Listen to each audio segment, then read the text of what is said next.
Welcome to Elevation Nuggets. I'm your host, Pastor Seyi Osanyinbi. Today, we want to consider an aspect of goal setting that we started with. Last time we spoke about New Year resolutions, why people fail in their New Year resolutions and they are not able to bring it to fruition. One other thing that I would like us to look at today is about planning.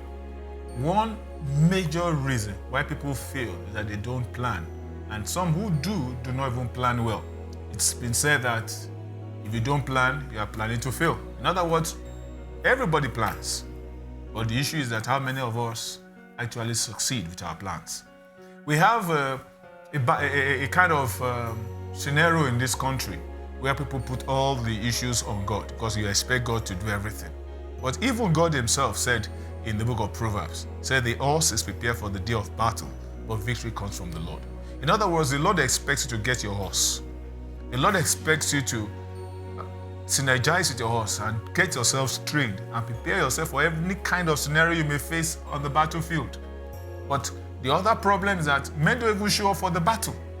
I know of a young man that will do plans, will write proposals, he will submit it. At the point of execution, he will disappear. Now, how do you expect that kind of person to be blessed? Or expect that person to share testimonies of great things God has done for him when you will not appear for the battle? You must appear for the battle. Then God cannot take over from there.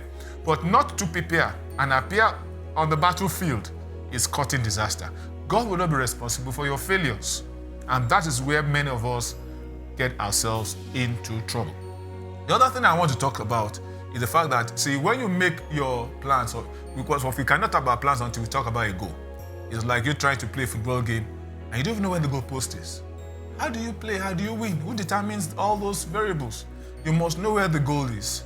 You must know how to get the ball into your opponent's net. And so, what kind of goals do you set for yourself? Is it realistic?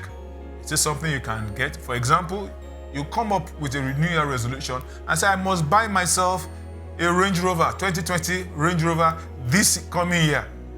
That's not, that's okay. It's left for you. It's yours to decide what you want to do with your life. But the question is, how much is a range? I don't know how much it costs, but let's just assume it's about 20 million naira. And you're earning 50,000 naira a month. Now, how do you want to raise the money to buy a range of 20 million? You say God can do all things. That is true. He can. Use the word can. But is that how God works?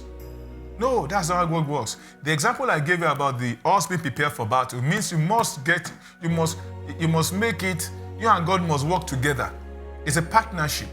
And so I expect you to say, okay, this job can't get me the range that I want. That means you need to change your job.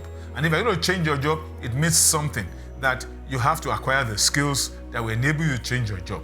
Then you must look for the company or industry that can pay you that amount of money that can make you buy a range. Except, of course, you are intending to steal. And if you're not going to steal, then you have to work for it.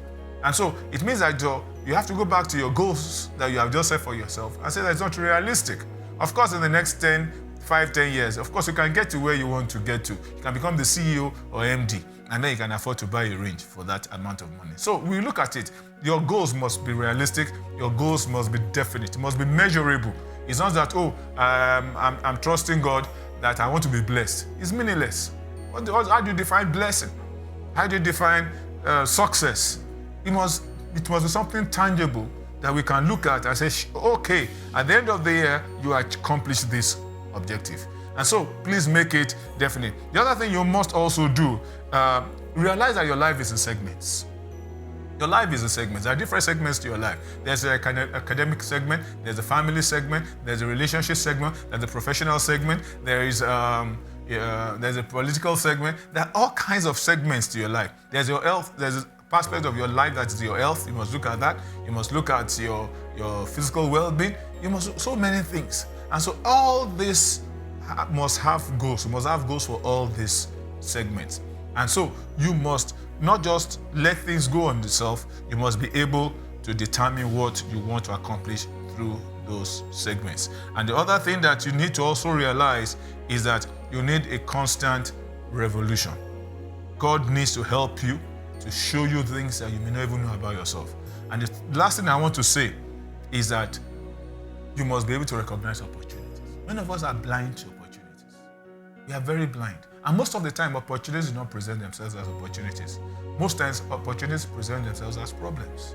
And so if you cannot even recognize that this problem, if I go ahead and solve this problem, can really open doors for me, many of us will run away from challenges, run away from problems. We don't want to solve it. We just, oh, leave me alone. I just want my life to go easy. Then you are not ready to be lifted. Everyone that God lifted, He lifted them in the place of challenges.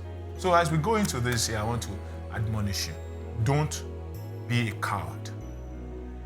Rise up, face those challenges, and conquer your Goliaths. Then we can sing your praise. I will see you again by God's grace next week. And until then, I would like you to stay blessed. Bye for now.